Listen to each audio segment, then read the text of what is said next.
Concentration camp থেকে ছাড়া পেয়ে হারিয়ে যাওয়া শেখ মুজিবুর রহমানের জনপ্রিয়তা পুনরায় উদ্ধারের এবং সংগঠন গড়ে তোলার কাজে নতুন করে ঝাঁপিয়ে পড়ি। একমাত্র কাদের সিদ্দিকী এবং তার কয়েকজন সাথী ছাড়া অন্য কেউ ভারতে রাজনৈতিক আশ্রয় না পাওয়ায় এস.এম. ইউসুফ, মুজাহিদুল ইসলাম সেলিম, শাহ মোহাম্মদ আবু জাফর, মোস্তফা মহসিন মন্টু, রবিউল আলম চৌধুরী, ফরিদপুরের রুমি, আবু সাইদ, ডক্টর এস.এম. আলী সহ শেখ মুজিব নিহত হওয়ার পর যে সকল নেতাকর্মী ভারতে গিয়েছিল তারা সকলে একে একে দেশে ফিরে আসে। হেদায়েতুল ইসলাম কাজল, গোলাম মোস্তফা খান মিরাজ, আব্দুস সামাদ পিন্টু, মোবারক হোসেন সেলিম, রাজশাহীর বজলুর রহমান ছানা এবং রানা সহ আরো কিছু সাথী বন্ধু মিলে সারা দেশের সব কয়টি বিশ্ববিদ্যালয়, কলেজ এবং অন্যান্য অঞ্চলে নতুন করে দ্রুত সংগঠন গড়ে তুলতে থাকি। বিশেষ দায়িত্ব হিসেবে আমি ঢাকা শহরের সব কয়টি কলেজ এবং মহল্লায় সংগঠন গড়ে তুলি। আমরা শুধু ছাত্র সংগঠন গড়ে তুলেই ক্ষান্ত হলাম না, যুবলীগ, কৃষক লীগ, এমনকি মূল সংগঠন আওয়ামী লীগও আমরা গঠন করে দিতাম। আমাদের কর্মসৃষ্টি এবং কর্মী সংগ্রহ অভিযানে দ্রুত গতিতে চলতে থাকে এবং আমরা দারুণভাবে সংগঠিত ও শক্তিশালী হতে থাকি। আব্দুর রাজ্জাক, এস.এম. ইউসুফ, শাহ মোহাম্মদ আবু জাফর, রবিউল আলম চৌধুরী, শফিকুল আজিজ মুকুল এবং আমাদের মধ্যে একটা অঘোষিত একটা চেইন অফ কমান্ড তৈরি হয়। অন্যদিকে কিশোরগঞ্জ থেকে আসা মঞ্চ কাঁপানো ও ব্যাপক সাড়া জাগানো বক্তা ও সবচাইতে জনপ্রিয় ছাত্রনেতা ফজলুর রহমান তার জাহাময় বক্তৃতা এবং সেই সাথে অভিজ্ঞ ও তুখোড় সংগঠক খ ম জাহাঙ্গীর এমপি এর সাংগঠনিক দক্ষতা, এই সব মিলে 15 আগস্টে শেখ মুজিবের সাথে নিহত হয়ে যাওয়া মুজিবের জনপ্রিয়তা এবং সংগঠন নতুন প্রাণ পেতে থাকে। প্রকাশে ফজলু জাহাঙ্গীরদের বক্তৃতা, বিবৃতি এবং আমাদের নীতি ও আদর্শের রাজনৈতিক প্রশিক্ষণ এবং কর্মী সৃষ্টি, এই দুই মিলে রাজনীতিতে এবং দেশের নতুন পোলারাইজেশন বা মেরুকরণ শুরু হয়। জহুরা তাজউদ্দিন আওয়ামী লীগের আহ্বায়িকা, আব্দুর রাজ্জাক আওয়ামী লীগের চালিকা শক্তি। 1971 আমাদের মহান মুক্তিযুদ্ধের সময় আমরা যা পেয়েছিলাম এবং স্বাধীনতার পর আমরা যা হারিয়েছি, সেই ন্যায় নীতি, আদর্শ, ত্যাগ, সর্বোপরি মানুষের জন্য মানুষের ভালোবাসা, ভোগে নয় ত্যাগী সুখ, দেশ ও মানুষের জন্য নিজেকে বিলিয়ে দিয়ে হারিয়ে যাওয়ার চেতনা আবারও ফিরে আসতে লাগলো। হোটেল ইডেনে শেখ মুজিবের মৃত্যুর পর আওয়ামী লীগের দ্বিতীয় সম্মেলন হলো। প্রথম সম্মেলনে জহুরা তাজউদ্দিনকে আহ্বায়িকা করে আওয়ামী লীগ কেন্দ্রীয় কমিটি গঠিত হলো। দ্বিতীয় সম্মেলনে কর্মীদের আপত্তি এবং ঘোরতর বিরোধিতা সত্ত্বেও সৈয়দা জহুরা তাজউদ্দিনকে বাদ দিয়ে আব্দুল মালিক উকিলকে আওয়ামী লীগের সভাপতি এবং আব্দুর রাজ্জাককে সাধারণ সম্পাদক করা হলে আমরা কিছুটা চিন্তিত হই এই ভেবে যে মালিক উকিল আদর্শবান ব্যক্তিত্ব নন। মালিক উকিল প্রেসিডেন্ট হলেও পার্টির চালিকা শক্তি থেকে যায় সেক্রেটারি আব্দুর রাজ্জাকের হাতে। এই পরিস্থিতিতে আওয়ামী লীগের অঙ্গ সংগঠন এবং মূল শক্তি ছাত্রলীগের সম্মেলন হয়। সম্মেলনে সারা দেশের ছাত্র প্রতিনিধিদের ফজলুল জাহাঙ্গীর প্যানেলের একক দাবি থাকলেও অজ্ঞাত কারণে কাদের জন্য প্যানেল করা হয়।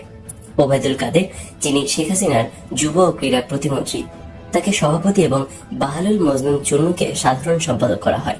পরে জানা যায় মালিক রাজ্জাক নিজেদের মধ্যে ভাগাভাগি করে কাদের জন্য প্যানেল করে। এটা আমরা যারা আদর্শের জন্য নিবেদিত প্রাণ তারা খুবই মর্মাহত হই। বাহালুল মজনুন চুন্নু নিজ গ্রাম এবং ব্যক্তিগত আচার ব্যবহারের মাধ্যমে নিজেকে সাধারণ সম্পাদক হিসেবে মানিয়ে নিতে পারলেও সভাপতি হিসেবে ওবায়দুল কাদের কখনোই নিজেকে প্রতিষ্ঠিত করতে পারা তো দূরের কথা, একজন সাধারণ ছাত্রনেতা হিসেবেও দাঁড়াতে পারেননি। ডাকসু নির্বাচনে তিনবার প্রতিদ্বন্দ্বিতা করে প্রতিবারই ভোট পেয়েছে জামানত বাজেয়াপ্ত হওয়ার সামান্য কিছু উপরে। কিন্তু বাহালুল মজনুন চুন্নু সাধারণ ছাত্র সমাজের কাছে একজন বিনয়ী কর্মঠ ছাত্রনেতা হিসেবে নিজেকে প্রমাণ করতে পেরেছেন।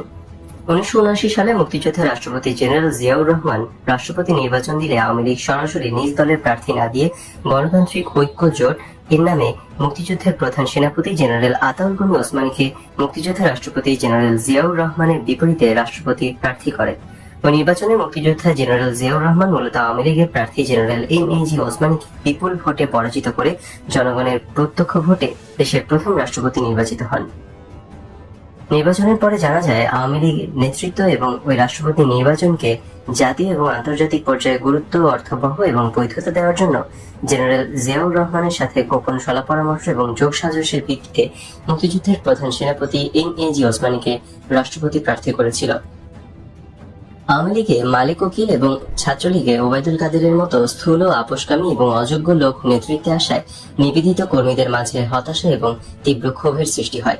এই হতাশা এবং ক্ষোভের মাঝে আব্দুর রাজ্জাকের চরিত্র, ভূমিকা প্রশ্নের সম্মুখীন হতে থাকে। এরই মধ্যে আসে 75 পরবর্তী আওয়ামী লীগের তৃতীয় সম্মেলন। এই সম্মেলনকে সামনে রেখে রাজ্জাক এবং তোফায়েল উভয় গ্রুপ আওয়ামী লীগের নেতৃত্ব দখলে অর্থাৎ সভাপতি এবং সাধারণ সম্পাদক পদ দখলে তীব্র প্রতিযোগিতায় লিপ্ত হয়। এই প্রতিযোগিতায় মালিক উকিল রাজ্জাকের সঙ্গে থাকলেও তোফায়েল গ্রুপ নেতৃত্ব দখলের প্রশ্নে কোনো প্রকার ছাড় না দেওয়ার সিদ্ধান্তে অটল থাকে। এতে আওয়ামী লীগ ভাঙনের সম্মুখীন হয়। এমনিতেই মিজানুর রহমান চৌধুরীর নেতৃত্বে আওয়ামী লীগের একটি ক্ষুদ্র অংশ আগেই দল থেকে বেরিয়ে বিচ্ছিন্ন আওয়ামী লীগ তৈরি করেছে। নেতৃত্ব দখলের লড়াইয়ের মাঝেই আওয়ামী লীগের সম্মেলন অনুষ্ঠিত হয়। অবস্থা বেগতিক দেখে দলের ভেতরের বিরুদ্ধবাদীদের মোকাবেলা করার জন্য আব্দুর রাজ্জাক আওয়ামী লীগের সভাপতি পদে শেখ মুজিবের মেয়ে শেখ হাসিনাকে এই ভেবে নিয়ে আসেন যে শেখ মুজিব পরিবারের এই অরাজনৈতিক মহিলা সবসময় তার মুখাপেক্ষী হয়ে থাকবে। শেখ মুজিবের জীবদ্দশায় তার ছেলে শেখ কামাল, ভাগ্নে শেখ মনি, শেখ সেলিম এবং কখনো কখনো শেখ জামাল রাজনীতিতে হস্তক্ষেপ বা নাক গলালেও শেখ হাসিনা কখনোই রাজনীতির ধারে কাছেও ঘেঁষেননি। যদিও সাম্প্রতিককালে একসময় শেখ হাসিনা ইডেন মহিলা কলেজের ভিপি ছিলেন বলে প্রচার চালানো হলেও শেখ হাসিনা নিজে কখনোই এমন দাবি করেননি। শেখ হাসিনা ভিপি থাকার প্রচারণা চালানো হলেও কবে, কখন বা কোন সালে ভিপি ছিলেন তা প্রচার করা হয় না। বরং শেখ হাসিনা ছাত্রলীগের কেন্দ্রীয় কমিটির সদস্যও ছিলেন না, এটি তিনি ছাত্রলীগের প্রায় অনুষ্ঠানেই বলেন। তাছাড়া শেখ হাসিনা মহিলা, আবার দেশের বাইরে রয়েছেন। কখনো দেশে এলেও রাজনৈতিক অনভিজ্ঞ এবং অরাজনৈতিক মহিলা হওয়ার কারণেই আব্দুর রাজ্জাক যেভাবে চালাবেন শেখ হাসিনা সেভাবেই চলবেন, এই ধারণা থেকে আব্দুর রাজ্জাক গং শেখ হাসিনাকে আওয়ামী লীগের সভাপতি করেন। অতীতে মালিক উকিলকে আওয়ামী লীগের সভাপতি এবং আবু আব্দুল কাদেরকে ছাত্রলীগের সভাপতি করায় সংগঠনের নীতি এবং আদর্শবান ত্যাগী নেতাকর্মী বাহিনী আব্দুর রাজ্জাকের নেতৃত্বের প্রতি আস্থা কমে যায় এবং শেখ মুজিবের মেয়ে শেখ হাসিনা আওয়ামী লীগের সভাপতি হওয়ায় স্বস্তি বোধ করে।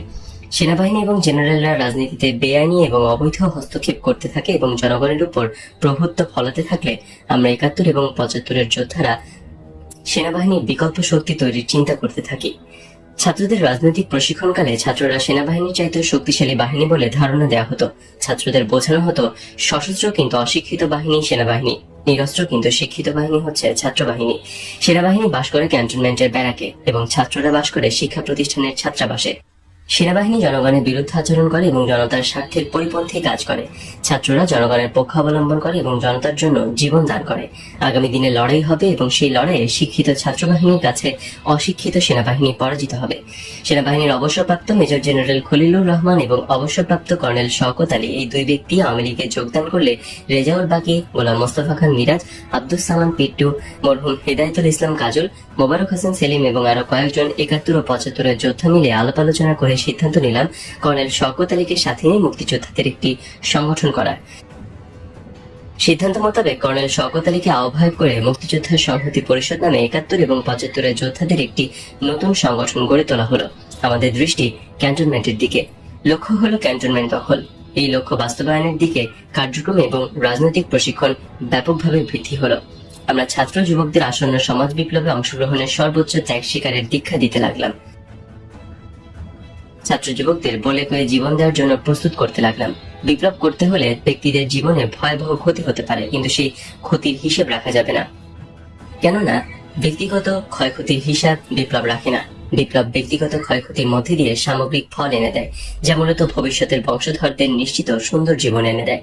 কার্যক্রমের এই পর্যায়ে আমাদের সাথে যোগ দেয় ৭৫ সালের ৩রা নভেম্বর জেনারেল খালেদ মোশাররফের নেতৃত্বে সংগঠিত ব্যর্থ সামরিক অভ্যুত্থানের কতিপয় মুক্তিযোদ্ধা সামরিক অফিসার। যোগদানকারী সামরিক অফিসারদের মধ্যে উল্লেখযোগ্য হলেন লেফটেন্যান্ট কর্নেল AHM গাফফার, বীর বিক্রম, মেজর নাসির এবং ক্যাপ্টেন হাফিজুল্লাহ। কর্নেল গাফফার সবসময় ইংরেজিতে রাজনৈতিক ক্লাস নিতেন এবং ক্লাসে তিনি শিখিয়েছিলেন ভোগে শুধু সুখ আছে কিন্তু তৃপ্তি নেই, ত্যাগে সুখ এবং তৃপ্তি দুটোই আছে। ১৯৮১ সালের ১৭ই মে বঙ্গবন্ধু শেখ মুজিবুর রহমানের অরাজনৈতিক কন্যা শেখ হাসিনা আওয়ামী লীগের সভানেত্রী হিসেবে দেশে ফিরে এলে আওয়ামী লীগের কর্মী এবং জনতা বিমানবন্দরে শেখ হাসিনাকে নজিরবিহীন সংবর্ধনা দেয়। শেখ হাসিনা দেশে ফিরে আসার ৩-৪ দিন পরে তার সাথে আমাদের প্রথম বৈঠক হয়।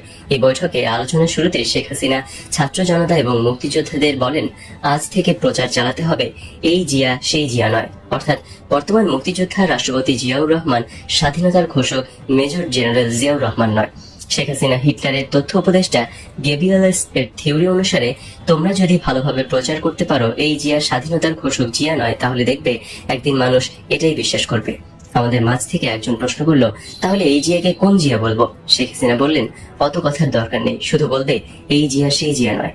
এই কথা শুনে আমরা সবাই বিস্মিত হলাম এবং নিজেদের মধ্যে ফিসফিস ও হাসাহাসি করলাম, কিন্তু আমরা কেউ কোনোদিন শেখ হাসিনার এই শিক্ষা এই জিয়া সেই জিয়া নয় প্রচার করলাম না। 1981 সালের 23 এবং 24 মে ঢাকা বিশ্ববিদ্যালয়ের টিএসসির 3 তলায় সেমিনার কক্ষে 71 এবং 75 যোদ্ধাদের একটি সেনাবাহিনীর প্রাক্তন সদস্যদের গোপন ও জরুরি বৈঠক বসে। এই বৈঠকে কর্নেল শওকত আলী মুক্তিযোদ্ধা রাষ্ট্রপতি জেনারেল জিয়াউর রহমান বীর উত্তমকে হত্যার পরিকল্পনা এবং হত্যাকালীন ও হত্যা পরবর্তী সময়ে করণীয় সম্পর্কে অবহিত করেন। কর্নেল শওকত আলী বলেন, জিয়াউর রহমান চট্টগ্রামে গেলে চট্টগ্রামের জিওসি মেজর জেনারেল মঞ্জুর বীর উত্তমের নেতৃত্বে জিয়াকে হত্যা করা হবে এবং এই হত্যাকাণ্ডের ব্যাপারে সভানেত্রী শেখ হাসিনা অবহিত আছেন। সভানেত্রী আমাদেরকে এই হত্যাকাণ্ডের সহায়তা এবং ভূমিকা রাখার নির্দেশ দিয়েছেন। আওয়ামী লীগের সভানেত্রী শেখ হাসিনা মাত্র কয়েকদিন হলো দেশে এসেছেন, এর মধ্যে তিনি এমন একটি নির্দেশ কিভাবে দিতে পারেন? প্রশ্ন করা হলে কর্নেল শওকত আলী বলেন, শেখ হাসিনা দেশের বাইরে অর্থাৎ ভারতে থাকতে এই বিষয়ে অবহিত আছেন। কর্নেল শওকত আলী জিয়া হত্যাকাণ্ডে এবং হত্যা পরবর্তী সময়ে আমাদের করণীয় সম্পর্কে বলেন, হত্যাকাণ্ডের সময় আমাদের চট্টগ্রাম এবং ঢাকায় থাকতে হবে। আমাদের যারা চট্টগ্রামে থাকবে তাদের দায়িত্ব হবে জেনারেল মঞ্জুরের কাছ থেকে অস্ত্র নিয়ে ঢাকায় চলে আসা, এবং ঢাকায় যারা থাকবে তাদের দায়িত্ব হবে চট্টগ্রাম থেকে আসা অস্ত্র নিয়ে ঢাকায় রেডিও টেলিভিশন সহ অন্যান্য গুরুত্বপূর্ণ স্থানে নিয়ন্ত্রণ প্রতিষ্ঠা করা। আমাদের মধ্যে একজন কবে নাগাদ এই হত্যাকাণ্ড হতে পারে প্রশ্ন করায় কর্নেল শওকত বলেন, এখন থেকে যে কোনো সময় হতে পারে। যখনই জিয়াউর রহমান চট্টগ্রামে যাবেন তখনই তাকে হত্যা করা হবে। কর্নেল শওকত আরো বলেন, জিয়া হত্যা সংগঠন পর্যন্ত সেনাবাহিনী প্রধান জেনারেল এইচ.এম. এরশাদ সহ অন্যান্য জেনারেলগণ এবং রাষ্ট্রপতি জিয়াউর রহমানের গার্ড অব রেজিমেন্টের কর্নেল মাহফুজুর রহমান, অভ্যুত্থানের নেতা জেনারেল মঞ্জুরের সাথে থাকবেন। কিন্তু যে মুহূর্তে জিয়া হত্যা সংঘটিত হয়ে যাবে সেই মুহূর্ত থেকে এরা বিভক্ত হয়ে পড়বে এবং দ্বন্দ্ব শুরু হবে। সেনাবাহিনী প্রধান জেনারেল এরশাদের নেতৃত্বে থাকবে পাকিস্তান প্রত্যাগত অফিসার এবং জওয়ান সহ ঢাকার জেনারেলগণ। অন্যদিকে জেনারেল মঞ্জুরের নেতৃত্বে থাকবে চট্টগ্রামের মুক্তিযোদ্ধা সামরিক অফিসার এবং জওয়ানরা। জিয়া হত্যার পর জেনারেল এরশাদের আনুগত্যশীল সেনাবাহিনী এবং জেনারেল মঞ্জুরের আনুগত্যশীল সেনাবাহিনীর লড়াই হবে, যুদ্ধ হবে। এই যুদ্ধে উভয় গ্রুপেরই ক্ষতি হবে এবং একটি গ্রুপকে পরাজিত ও ধ্বংস করে অপর গ্রুপটি বিজয়ী হলেও খুবই দুর্বল থাকবে। ঠিক সেই মুহূর্তে আমরা বিজয়ী দুর্বল গ্রুপকে আক্রমণ করে পরাজিত করব। এই হচ্ছে আমাদের হত্যা এবং হত্যা পরবর্তী করণীয়। এই জরুরি গোপন বৈঠক 3রা নভেম্বর 1975-এর সামরিক অভ্যুত্থানকারী colonel Gaffar, major Nasir, captain Hafiz এবং আরো কয়েকজন সদস্য সহ প্রায় 70-75 যোদ্ধা উপস্থিত ছিল। একটি গ্রুপকে চট্টগ্রাম গিয়ে জেনারেল মঞ্জুরের কাছ থেকে অস্ত্র নিয়ে আসার দায়িত্ব দেওয়া হয়। 30-35 সদস্যের দ্বিতীয় গ্রুপকে সারা দেশ সফর করে জিয়া বিরোধী মুক্তিযোদ্ধাদের কাছে এই সংবাদ পৌঁছানো এবং যে কোনো মুহূর্তে যে কোনো ধরনের অ্যাকশনে যাওয়ার জন্য প্রস্তুত করতে দায়িত্ব দেওয়া হয়। বাকি সবাইকে তৃতীয় গ্রুপ হিসেবে 24 ঘন্টা প্রস্তুত করে ঢাকায় রাখা হয়। মুক্তিযোদ্ধা রাষ্ট্রপতি জিয়াউর রহমান চট্টগ্রাম পৌঁছালে জেনারেল মঞ্জুরের নেতৃত্বে চট্টগ্রাম ক্যান্টনমেন্টের কিছু সংখ্যক সেনা অফিসার অভ্যুত্থান করে 30 মে প্রত্যুষে চট্টগ্রাম সার্কিট হাউসে অতি সহজে, বলা যায় বিনা বাধায়, মুক্তিযোদ্ধা জিয়াউর রহমানকে হত্যা করতে পারলেও সেনাবাহিনীর সাধারণ জওয়ান এবং জনগণ এই হত্যাকাণ্ড প্রত্যাখ্যান করে। জেনারেল মঞ্জুর বীর উত্তমের আনুগত্যশীল অফিসারগণ চট্টগ্রাম বেতার এবং টেলিভিশন দখলে ও নিয়ন্ত্রণে রাখে। এদিকে ঢাকায় সেনাবাহিনী প্রধান জেনারেল এইচ.এম. এরশাদ, জেনারেল মীর শওকত বীর উত্তম, জেনারেল রহমান সহ সকল অফিসার এবং জওয়ানেরা জেনারেল মঞ্জুরের বিরুদ্ধে অবস্থান নেয়। জেনারেল মঞ্জুরকে মোকাবেলা করার জন্য কুমিল্লার ময়নামতি ক্যান্টনমেন্টের জিওসি ব্রিগেডিয়ার মাহমুদুল হাসানকে 1 ব্রিগেড সৈন্য সহ চট্টগ্রামের দিকে পাঠানো হয়। ব্রিগেডিয়ার মাহমুদুল হাসান চট্টগ্রাম সড়কের শুভপুর ব্রিজের এই পারে অবস্থান নেয় এবং শুভপুর ব্রিজের চট্টগ্রাম পারে ব্রিগেডিয়ার মাহমুদুল হাসানকে মোকাবেলা করার জন্য জেনারেল মঞ্জুরের প্রতি আনুগত্যশীল ক্যাপ্টেন দোস্ত মোহাম্মদ তার সৈন্য সহ অবস্থান নেয়। অন্যদিকে ঢাকায় মুক্তিযোদ্ধা রাষ্ট্রপতি জিয়াউর রহমান হত্যার প্রতিবাদে এবং জেনারেল মঞ্জুরের বিরুদ্ধে জনগণ ব্যাপক বিক্ষোভ, মিছিল, মিটিং, সমাবেশ করলেও উপরাষ্ট্রপতি বিচারপতি আব্দুস সাত্তার জিয়া হত্যার সংবাদ শোনা মাত্র প্রাণ ভয়ে ঢাকা সম্মিলিত সামরিক হাসপাতালে রোগী সিরিয়াস, কারোর সাথে দেখা হবে না বোর্ড লাগিয়ে ভর্তি হন। পরে জিয়াউর রহমানের প্রধানমন্ত্রী শাহ আজিজুর রহমান এবং যোগাযোগ মন্ত্রী আব্দুল আলিম সিএমএইচে গিয়ে উপরাষ্ট্রপতি সাত্তারকে বলেন, সেনাবাহিনী প্রধান এরশাদ বলেছেন আপনি এখন রাষ্ট্রপতি। প্রতি উত্তরে উপরাষ্ট্রপতি সাত্তার বলেন, আগে সেনাবাহিনী প্রধান এরশাদকে আনেন। তারপর সেনাবাহিনী প্রধান জেনারেল এরশাদের পৃষ্ঠপোষকতায় উপরাষ্ট্রপতি সাত্তার অস্থায়ী রাষ্ট্রপতি হন। দৃশ্যত সেনাবাহিনী দুই ভাগে বিভক্ত হয়ে শুভপুর ব্রিজে পরস্পরের মুখোমুখি অবস্থান নিলেও এবং ভাইয়ে ভাইয়ে রক্তপাতের এবং জীবননাশের অবস্থার সৃষ্টি হলেও কার্যত জেনারেল মঞ্জুর চট্টগ্রাম ক্যান্টনমেন্টের প্রকৃত নিয়ন্ত্রণ হারিয়ে ফেলেন। ফলে আমাদেরকে অস্ত্র সরবরাহ দেওয়ার কোনো প্রশ্নই ওঠে না। সেনাবাহিনীর সাধারণ সৈনিক জওয়ানরা মুক্তিযোদ্ধা রাষ্ট্রপতি জিয়াউর রহমান হত্যা সমর্থন করে না এবং জিওসি জেনারেল মঞ্জুরের প্রতি আনুগত্য পরোক্ষভাবে অস্বীকার করে। জেনারেল মঞ্জুরের পক্ষে শুভপুর ব্রিজে আসা ক্যাপ্টেন দোস্ত মোহাম্মদের সৈন্যরা ব্রিজের অপর পারে ব্রিগেডিয়ার মাহমুদুল হাসানের সৈন্যদের বিরুদ্ধে যুদ্ধ করতে অস্বীকার করে। নন কমিশন অফিসার এবং সিপাহীরা ক্যাপ্টেন দোস্ত মোহাম্মদকে সরাসরি পরিষ্কার বলে দেয়, জেনারেল মঞ্জুর প্রেসিডেন্ট জিয়াকে হত্যা করেছে, এখন জেনারেল মঞ্জুর নিজে প্রেসিডেন্ট হবে। আমরা সুবেদার, হাবিলদার, সিপাহীরা যা আছি তাই থাকবো। আমরা নিজেরা নিজেদের জীবন নেব না। আপনারা অফিসাররা যুদ্ধ করেন, আমরা যুদ্ধ করব না। তখন ক্যাপ্টেন দোস্ত মোহাম্মদ অবস্থা বেগতিক দেখে ব্রিগেডিয়ার মাহমুদুল হাসানের কাছে আত্মসমর্পণের সিদ্ধান্ত নেয় এবং আত্মসমর্পণ করে। জেনারেল মঞ্জুর বীর উত্তম চট্টগ্রাম বেতার এবং টেলিভিশনে ভাষণ দিতে এবং সাংবাদিক, গণমান্য ব্যক্তি ও মুক্তিযোদ্ধাদের সাথে আলোচনা করতে ক্যান্টনমেন্টের বাইরে এলে চট্টগ্রাম ক্যান্টনমেন্ট তার সম্পূর্ণ হাতছাড়া হয়ে যায়। সেনাবাহিনীর বিশেষত নন কমিশন এবং জওয়ানরা মুক্তিযোদ্ধা রাষ্ট্রপতি জিয়াউর রহমানের প্রতি এতই আনুগত্যশীল ছিল যে সুযোগ পাওয়া মাত্র মুহূর্তের মধ্যেই তারা জেনারেল মঞ্জুরের বিরুদ্ধে বিদ্রোহ করে। ফলে জেনারেল মঞ্জুর এবং তার প্রতি আনুগত্যশীল অফিসাররা আর ক্যান্টনমেন্টে ফিরে যেতে পারেনি, বরং পালিয়ে যেতেও পারেনি। পালিয়ে যাওয়ার সময় দৃশ্যত অস্থায়ী রাষ্ট্রপতি আব্দুল সাত্তার সরকারের প্রতি আনুগত্যশীল কিন্তু প্রকৃত অর্থে মুক্তিযোদ্ধা জিয়াউর রহমানের প্রতি আনুগত্যশীল সৈন্যদের আক্রমণে মঞ্জুর সমর্থিত কয়েকজন অফিসার হতাহত হলেও মেজর খালেদ এবং মেজর মোজাফফর পালিয়ে ভারত সীমান্তের দিকে না গিয়ে ঢাকা আসতে সমর্থ হয় এবং কর্নেল শওকত আলী শেল্টারে আশ্রয় থাকে। অন্যদিকে জেনারেল মঞ্জুর বীরুত্তম সহ তার আরো কয়েকজন অনুগামী অফিসার জিয়ার সৈনিকদের হাতে গ্রেপ্তার হলে জিয়াউর রহমান হত্যায় নিরাপদ দূরত্ব থেকে জড়িত তৎকালীন সেনাবাহিনী প্রধান জেনারেল এইচ.এম. এরশাদ গ্রেপ্তারকৃত জেনারেল মঞ্জুরকে সঙ্গে সঙ্গে হত্যা করান।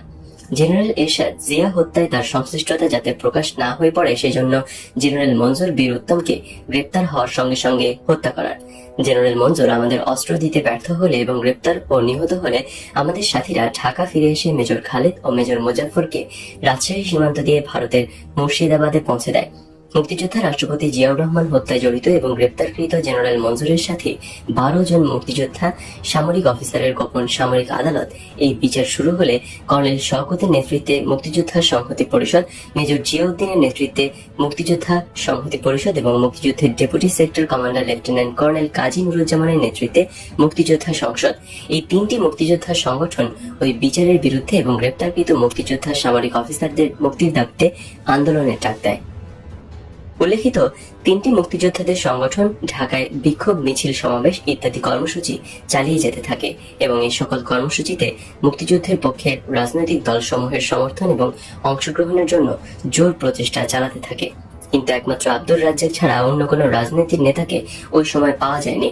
মুক্তিযোদ্ধা সামরিক অফিসারদের মুক্তির জন্য মুক্তিযোদ্ধাদের আন্দোলন সত্ত্বেও রাষ্ট্রপতি জিয়াউর রহমান হত্যার অভিযোগে সামরিক আদালতের গোপন বিচারে 12 জন মুক্তিযোদ্ধা সামরিক অফিসারের ফাঁসিতে মৃত্যুদণ্ড কার্যকর করে। এদিকে সেনাবাহিনী প্রধান জেনারেল এইচ.এম. এরশাদের পৃষ্ঠপোষকতায় প্রতিষ্ঠিত হয় অস্থায়ী রাষ্ট্রপতি আব্দুল সাত্তার, যার নতুন রাষ্ট্রপতি নির্বাচন ঘোষণা করেন এবং তিনি নিজেও প্রার্থী হন।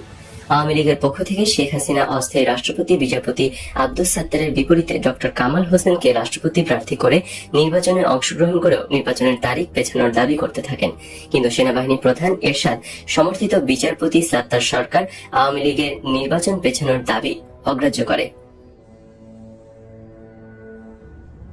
1981 সালের ওই রাষ্ট্রপতি নির্বাচনে বাংলাদেশের ইতিহাসের সবচেয়ে বেশি সংখ্যক ব্যক্তি এবং রাষ্ট্রপতি প্রার্থী হলে সরকারি গোয়েন্দা সংস্থা এনএসআই এর কর্মকর্তারা রাষ্ট্রপতি প্রার্থীদের মোটা অঙ্কের ঘুষ দিয়ে প্রার্থিতা প্রত্যাহার করায়। অন্যদিকে আওয়ামী লীগ প্রধান শেখ হাসিনা যে কোনো একজন রাষ্ট্রপতি প্রার্থীকে হত্যা করে তাদের নির্বাচন পেছানোর দাবি বাস্তবায়িত করার গোপন নির্দেশ দেন। উল্লেখ্য যে একজন প্রার্থী খুন হলে নির্বাচনী আইন অনুযায়ী ওই নির্বাচন 3 মাসের জন্য স্থগিত হয়ে যাবে। প্রার্থী হত্যায় শেখ হাসিনার গোপন নির্দেশ বাস্তবায়িত না হওয়ায় এবং সাত্তার সরকার আওয়ামী লীগের নির্বাচন পেছানোর দাবি মেনে না নেয় নির্দিষ্ট সময়ে রাষ্ট্রপতি নির্বাচন হয় এবং সেই নির্বাচনে সেনাবাহিনী সমর্থিত বিএনপি প্রার্থী বৃদ্ধ বিচারপতি আব্দুস সাত্তার বিপুল ভোটের ব্যবধানে আওয়ামী লীগ প্রার্থী ডক্টর কামাল হোসেনকে পরাজিত করে রাষ্ট্রপতি নির্বাচিত হন। বিচারপতি সাত্তার রাষ্ট্রপতি হলেও মূলত ক্ষমতা থেকে যায় সেনাবাহিনী প্রধান জেনারেল হোসেন মোহাম্মদ এরশাদের হাতে। জেনারেল এরশাদ তখন যেভাবে খুশি সেভাবে রাষ্ট্রপতি সাত্তারকে পরিচালনা করতে থাকেন। প্রকৃত অর্থে জনগণের ভোটে নির্বাচিত রাষ্ট্রপতি বিচারপতি আব্দুস সাত্তার হয়ে যান সেনাবাহিনীর প্রধান জেনারেল এরশাদের নাচের পুতুল। 1975 সালের 15 আগস্ট বঙ্গবন্ধু শেখ মুজিবকে হত্যা করার পর যারা কাদের সিদ্দিকীর সঙ্গে মিলে ওই হত্যাকাণ্ডের প্রতিবাদে যুদ্ধ করেছিল তাদের কয়েকজন 1982 সালের জানুয়ারি মাসের প্রথম সপ্তাহে ধানমন্ডি 32 নম্বরে বঙ্গবন্ধু শেখ মুজিব কন্যা শেখ হাসিনার সঙ্গে সাক্ষাৎ করে ঢাকা ক্যান্টনমেন্ট দখল করার একটি প্রস্তাব এবং পরিকল্পনা জানালে শেখ হাসিনা উক্ত প্রস্তাব এবং পরিকল্পনা সানন্দে গ্রহণ করেন। পরিকল্পনা থাকে এইরকম যে রাজনৈতিক শিক্ষা এবং প্রশিক্ষণপ্রাপ্ত ও কমিটেড 25-30 হাজার যুবককে সামরিক প্রশিক্ষণ দিয়ে মৃত্যুর জন্য প্রস্তুত করতে হবে। সেই সাথে নির্দিষ্ট একটি দিনে ঢাকা ক্যান্টনমেন্ট কমান্ডো হামলা করে দখলে নিয়ে নেয়া। আর ঢাকা ক্যান্টনমেন্ট দখল করে নেয়া মানেই বাংলাদেশের রাষ্ট্রীয় ক্ষমতা দখল করে ফেলা। শেখ হাসিনা সর্বশক্তি দিয়ে এই পরিকল্পনা বাস্তবায়িত করার নির্দেশ দিলেন এবং তার নিজের পক্ষ থেকে সর্বপ্রকার সাহায্য সহযোগিতা এবং নেতৃত্ব দেওয়ার কথা ঘোষণা করলেন। শুরু হলো ঢাকা ক্যান্টনমেন্ট দখল করার জন্য রাজনৈতিক কর্মী তৈরি করা এবং সাথে সাথে এই কর্মীদের কোথায় সামরিক প্রশিক্ষণ দেওয়া যায় সেই স্থান খুঁজে বের করা। কর্মী সংগ্রহের জন্য সারা দেশে গোপনে রাজনৈতিক প্রশিক্ষণ শুরু হলো। এই কর্মীদের মন মানসিকতা এবং ধ্যান ধারণা এবং ব্যক্তিগত গুণাবলীর প্রতি বিশেষ নজর দেওয়া হলো। অল্প কিছুদিনের মধ্যেই বড় ধরনের একটি কর্মী বাহিনী তৈরি করা গেল। এই কর্মী বাহিনীর মধ্যে থেকে রাজনৈতিক শিক্ষা দিয়ে বাছাই করে একটি ব্যাচ তৈরি করা হলো সামরিক শিক্ষার জন্য, অর্থাৎ মিলিটারি ট্রেনিং এর জন্য প্রথম ব্যাচ তৈরি করা হলো। কিন্তু সমস্যা হলো সামরিক শিক্ষা দেওয়ার জায়গা এবং অস্ত্র কোথায় পাওয়া যাবে। রাজনৈতিক শিক্ষা দেওয়া যত সহজ, সামরিক প্রশিক্ষণ দেওয়া অত সহজ নয়। সামরিক প্রশিক্ষণ দিতে হলে প্রথমেই প্রয়োজন একটা নিরাপদ মুক্ত এলাকা, যে এলাকায় প্রশিক্ষণার্থীরা নিরাপদে অস্ত্র চালানোর মাধ্যমে অস্ত্র শিক্ষা গ্রহণ করবে। 1971 সালে আমাদের মহান মুক্তিযুদ্ধের সময় আমরা ভারতীয় এলাকায় নিরাপদে প্রশিক্ষণের জন্য ব্যবহার করেছিলাম, কিন্তু এখন তা সম্ভব নয়। মাত্র বছর কয়েক আগে ভারত তার মাটি থেকে কাদের সিদ্দিকীর বাহিনীকে তাড়িয়ে দিয়েছে। সামরিক প্রশিক্ষণের জন্য ভারতের মাটি ব্যবহারের কোনো সম্ভাবনা নেই। বাংলাদেশের সুন্দরবন এবং হিলট্র্যাকও সামরিক শিক্ষার জন্য মোটেই নিরাপদ নয়। আন্তর্জাতিক দুনিয়ায় আমাদের কোনো বন্ধু নেই। আফগানিস্তান কট্টর মৌলবাদীদের নিয়ন্ত্রণে, সেখানেও আমাদের কোনো জায়গা নেই। সোভিয়েত ইউনিয়ন, রাশিয়া, এদেরও কোনো সারা শব্দ নেই। এমত অবস্থায় চিন্তা করতে করতে লেবানন এবং পিএলও অর্থাৎ প্যালেস্টাইন লিবারেশন অর্গানাইজেশনের কথা বিবেচনা এসে গেল। গোপন যোগাযোগ করা হলো পিএলও এর ঢাকা প্রতিনিধি আহমেদ এ রাজিকের সাথে। পিএলও এর ঢাকাস্থ গুলশান এম্বাসিতে পিএলও প্রতিনিধি আহমেদ এ রাজিকের সাথে গোপনে কয়েক দফা বৈঠক হলো। আহমেদ এ রাজিককে খোলাখুলি বলা হলো, আমরা সামরিক প্রশিক্ষণ চাই, বিনিময়ে তোমরা যা চাও আমরা দেব। আহমেদ এ রাজিক মাসখানেক সময় চাইল। মাসখানেক পর আহমেদ এ রাজিকের সাথে আবার বৈঠক হলো। বৈঠকের সিদ্ধান্ত হলো পিএলও আমাদেরকে লেবাননের মাটিতে সামরিক প্রশিক্ষণ দিয়ে দেবে, বিনিময়ে আমাদেরকে পিএলও এর পক্ষে ইসরায়েলের বিরুদ্ধে যুদ্ধ করতে হবে। আমরা রাজি হলাম। আমাদের ব্যাচ লেবাননে গেলে তাদের প্রশিক্ষণ দিয়ে ইসরায়েলের বিপক্ষে পিএলও এর পক্ষে যুদ্ধ করার জন্য সরাসরি রণাঙ্গনে পাঠিয়ে দেওয়া হবে। প্রথম ব্যাচ যুদ্ধ করতে থাকবে, দ্বিতীয় ব্যাচ লেবাননে যাবে। দ্বিতীয় ব্যাচের প্রশিক্ষণ শেষে রণাঙ্গনে গিয়ে যুদ্ধ করতে শুরু করলে প্রথম ব্যাচ বাংলাদেশে ফেরত দেবে, অর্থাৎ আমাদের একটা ব্যাচকে সবসময় পিএলও এর হয়ে যুদ্ধ করতে হবে। আমাদের বিমানে করে লেবাননে নিয়ে যাওয়া এবং ঢাকায় নিয়ে আসার ব্যয় পিএলও বহন করবে। আমাদের যারা যুদ্ধ করবে তাদের পিএলও বেতন দেবে। সময় সময় সকল বিষয়ে বঙ্গবন্ধু শেখ মুজিব কন্যা নেত্রী শেখ হাসিনাকে জানানো হলো এবং তার পরামর্শ নেওয়া হলো। পিএলও এর সাথে বৈঠকের সিদ্ধান্ত অনুযায়ী প্রথম ব্যাচকে 1982 সালের মে মাসের শেষ সপ্তাহে লেবাননে পাঠিয়ে দেওয়া হলো। প্রথম ব্যাচ সামরিক প্রশিক্ষণ শেষে ইসরায়েল সীমান্ত গিয়ে পিএলও এর পক্ষে যুদ্ধ করতে লাগলো। এদিকে দ্বিতীয় ব্যাচ লেবাননে যাওয়ার জন্য প্রস্তুত হলো। এমন সময় ইসরায়েল আক্রমণ করে লেবাননে দখল করে নিল। আমাদের সকল যোদ্ধা ইসরায়েলিদের হাতে বন্দী হলো। আমাদের সব পরিকল্পনা এবং কর্মসূচি ভেস্তে গেল। আমাদের যোদ্ধাদের মা বাবা আত্মীয় স্বজন সবাই কান্নাকাটি শুরু করলো। মুজিব কন্যা শেখ হাসিনা বেমালুম সব ভুলে গেলেন, নিঃশব্দ নীরব থাকলেন। আমাদের ছেলেদের ব্যাপারে কোনোদিন আর কোনো কথাই বললেন না। অতঃপর অতি কষ্টে পাকিস্তান রেড ক্রসের মাধ্যমে ইসরায়েলের হাতে বন্দী আমাদের যোদ্ধাদের দেশে ফিরিয়ে আনা হলো। এদিকে আওয়ামী লীগ সভানেত্রী শেখ হাসিনা সেনাবাহিনী প্রধান জেনারেল এইচ.এম. এরশাদকে রাষ্ট্রীয় ক্ষমতা দখলের পূর্ণাঙ্গ আমন্ত্রণ জানাতে থাকেন। শেখ হাসিনা জনগণের পক্ষ থেকে জেনারেল এরশাদকে ক্ষমতা দখলের ব্যাপারে সর্বপ্রকার সাহায্য সহযোগিতার আশ্বাস দিতে থাকেন। নির্বাচিত রাষ্ট্রপতি ও সরকার উৎখাত করে সামরিক বাহিনীর রাষ্ট্রীয় ক্ষমতা দখল করার ব্যাপারে জেনারেল এরশাদ এবং বঙ্গবন্ধু কন্যা শেখ হাসিনার 4-5 দফা গোপন বৈঠক অনুষ্ঠিত হয়। অতঃপর জেনারেল এরশাদ সামরিক অভ্যুত্থানের ইতিহাসে নজিরবিহীন দৃষ্টান্ত স্থাপন করে ক্ষমতা দখলের অনেক আগেই ঢাকা সেনানিবাসে সংবাদপত্রের সম্পাদকের বৈঠক ডেকে সামরিক অভ্যুত্থানের ঘোষণা দেন। 1982 সালের মার্চের 24 তারিখ জেনারেল এরশাদ বিনা বাধায় বিনা বাক্যে জনগণ কর্তৃক নির্বাচিত রাষ্ট্রপতি বিচারপতি আব্দুস সাত্তারকে রাষ্ট্রপতি ভবন বঙ্গভবন থেকে গলা ধাক্কা দিয়ে বের করে দেন এবং পরের দিন আবারও কলার ধরে নিয়ে এসে অফিসার হয়েও রেডিও টেলিভিশনে নিজের অযোগ্যতা এবং তার সরকারের দুর্নীতি স্বজনপ্রীতি ইত্যাদি কারণে স্বেচ্ছায় সেনাবাহিনী প্রধান এরশাদের নিকট ক্ষমতা হস্তান্তর করে তিনি বিদায় নিলেন এই মর্মে ভাষণ দিতে বাধ্য করেন। অশীতিপর বৃদ্ধ অথর্ব রাষ্ট্রপতি বিচারপতি আব্দুস সাত্তার প্রাণ ভয়ে কাপুরুষের মতো নীরবে নিঃশব্দে প্রাণ নিয়ে বিদায় নিলেন। সেনাবাহিনী প্রধান লেফটেন্যান্ট জেনারেল হোসেন মোহাম্মদ এরশাদ দেশের সামরিক আইন জারি করলেন এবং তিনি স্বয়ং হলেন প্রধান সামরিক আইন প্রশাসক ও বিচারপতি। AFM হাসানুল্লাহ চৌধুরীকে করলেন ক্ষমতাবিহীন নামমাত্র রাষ্ট্রপতি। শেখ হাসিনার গোপন আমন্ত্রণে এবং সহযোগিতায় জেনারেল এরশাদ সর্বময় ক্ষমতার মালিক হয়ে জগদ্দল পাথরের ন্যায় জনগণের বুকে চেপে বসল। বছর না ঘুরতে প্রধান সামরিক আইন প্রশাসক জেনারেল এরশাদ আর বঙ্গবন্ধুর জননেত্রী শেখ হাসিনার গোপন আঁতাতের মাঝে গোপন বিরোধ সৃষ্টি হলো। 1983 সালের জানুয়ারির শেষ সপ্তাহে শেখ হাসিনার স্বামী ডক্টর ওয়াজেদ আলী মিয়ার মহাখালীস্থ আণবিক শক্তি কমিশনের সরকারি বাসভবনে শেখ হাসিনা বলেন, লেফটেন্যান্ট জেনারেল এরশাদ হাতের মুঠোয় আর থাকতে চাচ্ছে না। আমাদের হাতের মুঠো থেকে খাটাসটা ক্রমশ বেরিয়ে যাচ্ছে। ওকে হাতের মুঠোয় পোক্ত করে আটকে রাখা দরকার। প্রধান সামরিক আইন প্রশাসক এরশাদকে হাতের মুঠোয় রাখার জন্য শেখ হাসিনাকে নামকাওয়াস্তে ভুয়া এক ছাত্র আন্দোলনের পরিকল্পনা হাজির করে বলেন, এই ছাত্র আন্দোলনে অবশ্যই ছাত্র নিহত হতে হবে, যে করেই হোক ছাত্র আন্দোলনের নামে ছাত্র হত্যা হতেই হবে। ছাত্র হত্যা হলে ছাত্র আন্দোলন চাঙ্গা হবে, আর ছাত্র আন্দোলন চাঙ্গা থাকলে কেবল CMLA জেনারেল এরশাদকে হাতের মুঠোয় শক্তভাবে রাখা যাবে। শেখ হাসিনা ছাত্র আন্দোলনের নামে ছাত্র হত্যার কঠিন নির্দেশ এবং পরিকল্পনা দিলেন। কোনো আততায়ী বা অজ্ঞাত ঘাতকের হাতে ছাত্র হত্যা হলে কাজ হবে না। ছাত্র হত্যা হবে শাসক এরশাদের মিলিটারি অথবা পুলিশের হাতে। বঙ্গবন্ধু কন্যা শেখ হাসিনা বললেন, টাকা যতই লাগুক এটা করতেই হবে। কিভাবে এই পরিকল্পনা বাস্তবায়িত করা যায় সবাই এই নিয়ে খুব ব্যস্ত এবং চিন্তিত। যোগাযোগ হলো প্যারামিলিটারি ট্রুপস আর্ম পুলিশের কোম্পানি কমান্ডার হাফিজুর রহমান লস্করের সঙ্গে। এই হাফিজুর রহমান লস্কর অফিসার হয়ে দীর্ঘদিন যাবৎ NSA এর ডেপুটি ডিরেক্টর পদে ঘাপটি মেরে বসেছিলেন। এরশাদ ক্ষমতায় সেই হাফিজুর রহমান লস্করকে এই বলে NSA থেকে বের করে বিদায় দিয়েছেন যে, তুমি পুলিশের লোক হয়ে এখানে কি করো, যাও পুলিশের পোশাক পরে রাস্তায় চোর ধরো বলে NSA এর ডেপুটি ডিরেক্টর পদ থেকে হাফিজুর রহমান লস্করকে সোজা আর্ম পুলিশের তৎকালীন হেডকোয়ার্টার 14 নং মিরপুরে কোম্পানি কমান্ডার পদে বদলি করে পাঠিয়ে দেয়। এই কারণে আর্ম পুলিশের company commander Hafizur Rahman Laskar general Ershad এবং তার সামরিক শাসনের বিরুদ্ধে খুবই চটা এবং বৈরী ছিলেন। এর উপর ছিল নগদ অর্থের টোপ। এরশাদের প্রতি ভয়ানক খ্যাপা এবং বিরাগ ভাজন এবং নগদ অর্থের টোপ দুই মিলিয়ে ছাত্র আন্দোলনের নামে ছাত্র হত্যার প্রস্তাব আসা মাত্র সঙ্গে সঙ্গে হাফিজুর রহমান লস্কর প্রস্তাব গ্রহণ করলেন। NSA এর মূলত কাজ হচ্ছে কারা সরকারের বিরুদ্ধাচরণ করে তাদের লিস্ট বা তালিকা তৈরি করে সরকারকে সরবরাহ করা এবং সরকারের পতন হলে সঙ্গে সঙ্গে পতন হয়ে যাওয়া সরকারের আমলে তৈরি করা সমস্ত নথিপত্র পুড়িয়ে ধ্বংস করে ফেলে নতুন সাদা ফাইল নিয়ে নতুন সরকারের কাছে হাজির হওয়া।